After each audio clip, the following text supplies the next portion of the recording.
I look around and I see some genius here. You know, I see Bob and Gloria. I can't see Neil.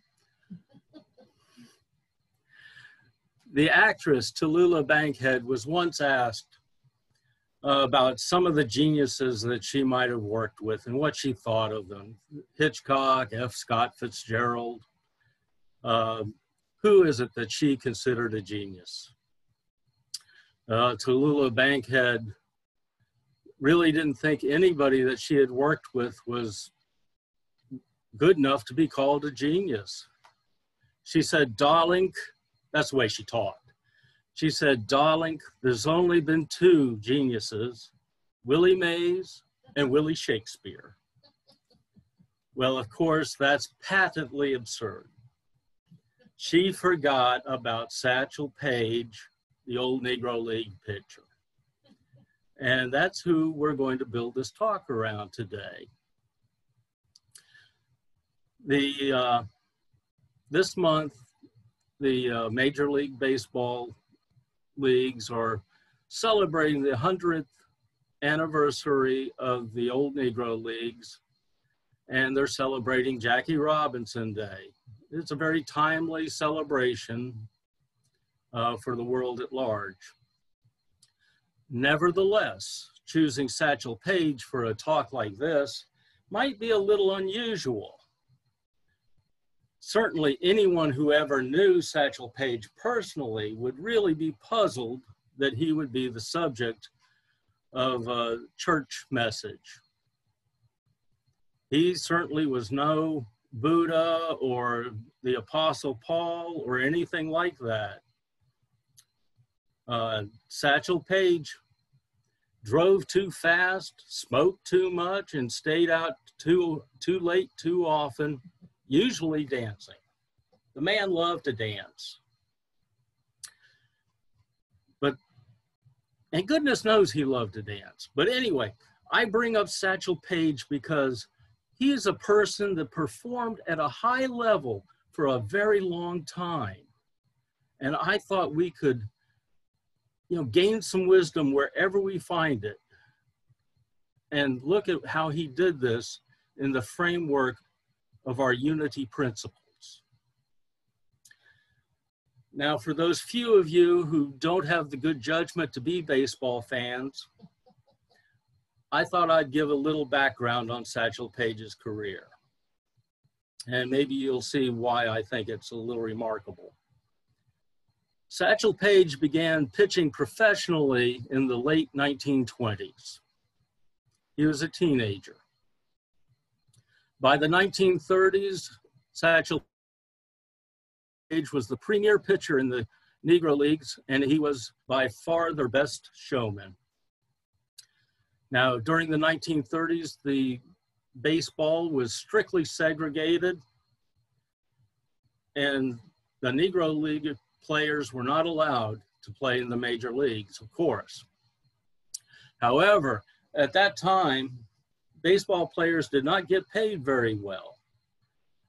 So what they would do during the off season to make a few extra dollars is they would form teams that go around the country and play exhibition games with varying degrees of seriousness.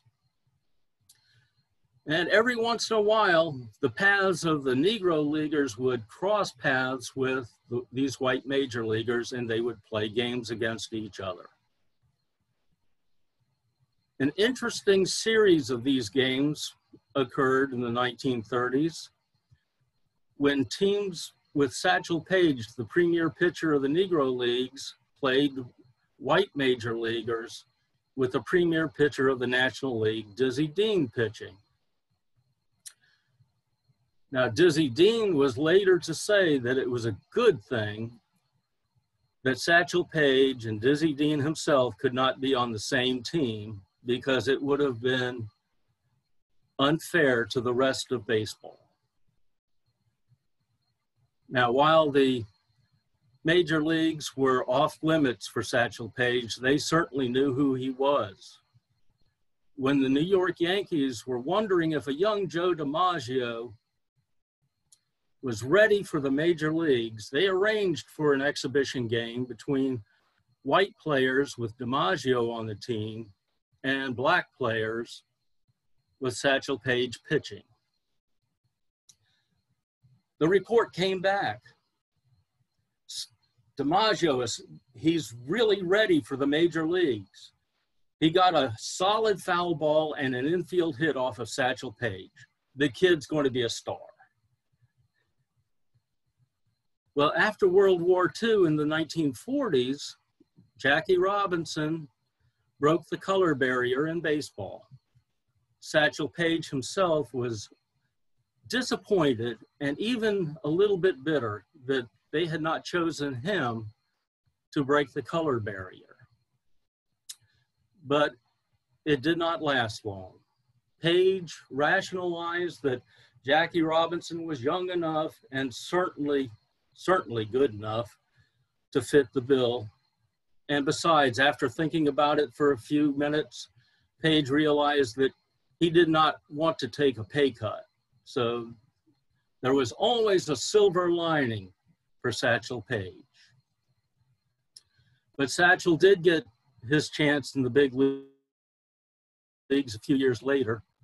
In 1948, the Cleveland Indians signed him, and he became the oldest player to ever break into the major leagues at the age of 42. Paige pitched well, and he helped the Cleveland Indians win the World Series that year. Now, you know, in 1906, when Satchel Paige was born, the average life expectancy for an American male was 47 years of age. 47.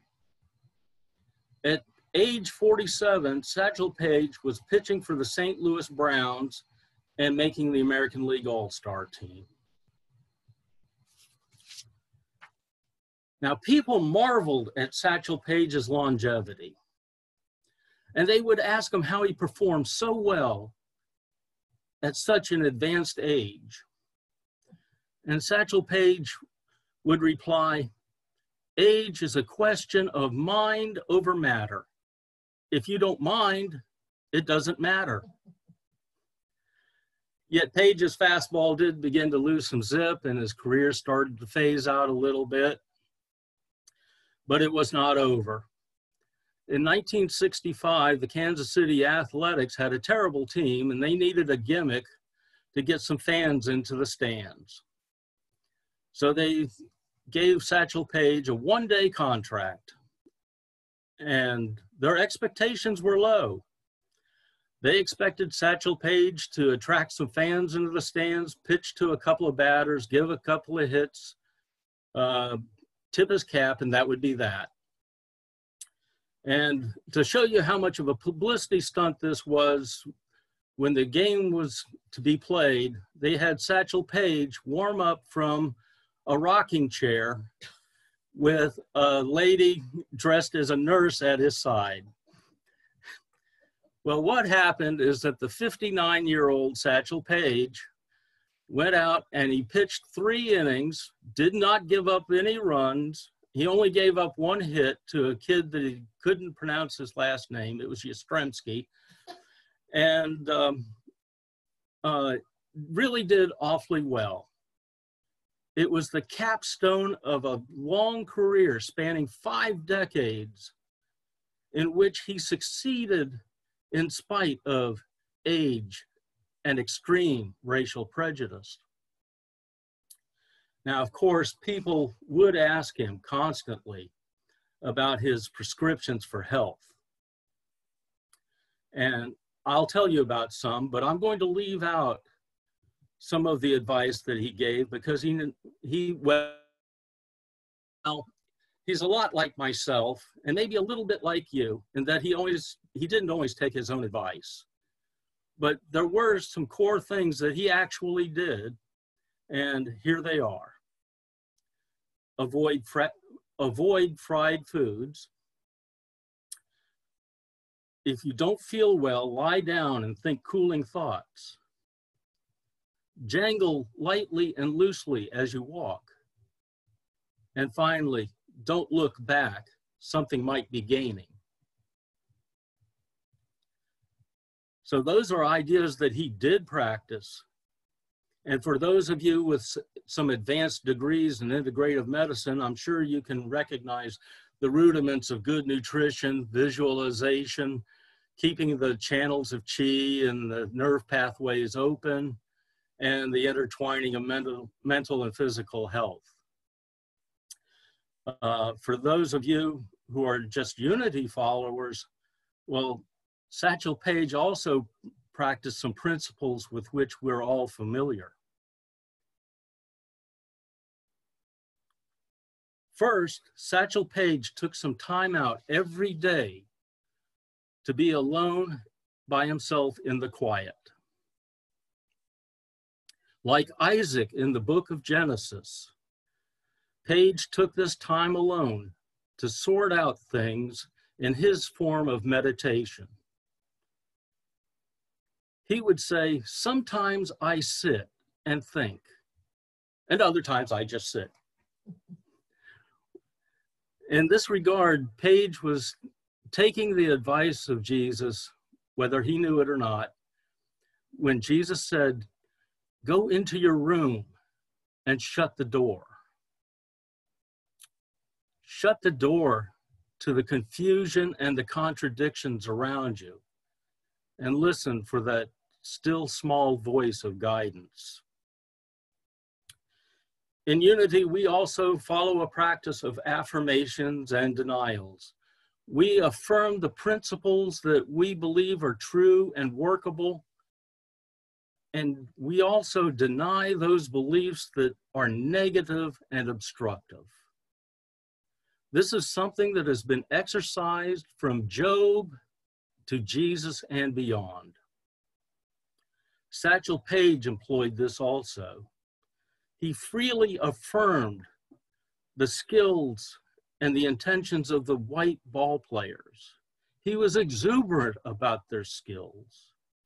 Yet at the same time, he firmly denied that he, his teammates, or the other African Americans that he competed against were innately unworthy to play with those same white major leaguers. In Unity, we believe that our thoughts help shape our experiences. Satchel would constantly affirm this as well. He always put forward a positive thought, and sometimes with a little touch of Zen. He's famously quoted as asking the question, how old would you be if you did not know how old you were? But the best lesson of Satchel Paige might be the talent that he had for living in the present moment. You know, one of the most used words in the Bible is the word now. Now, it is a call to action. Well, Satchel Paige lived in the present moment as well as he could, and he helped the present fashion a better future. That's something that we can do also. To sum up, we too can live in the present moment, doing our best and living our principles to perform at a high level. Our lives are worthy of a high purpose. Satchel Paige was a link between the old and the modern, between black and white, and between justice and injustice. Aren't we all? He was able to live our principles well enough to exemplify the Serenity Prayer. Satchel Paige's gentle but firm insistence on his own self-worth and the worth of others are our goals as well. God, grant me the serenity to accept the things that I cannot change, the courage to change what I can, and the wisdom to know the difference. So I will leave you with one last piece of advice from Satchel Paige. You've probably heard it elsewhere, but not known where it originated. Work like you don't need the money. Love like you've never been hurt. And dance like nobody's watching. So take a page from Satchel's book and extend your own story. Don't look back. Thank you.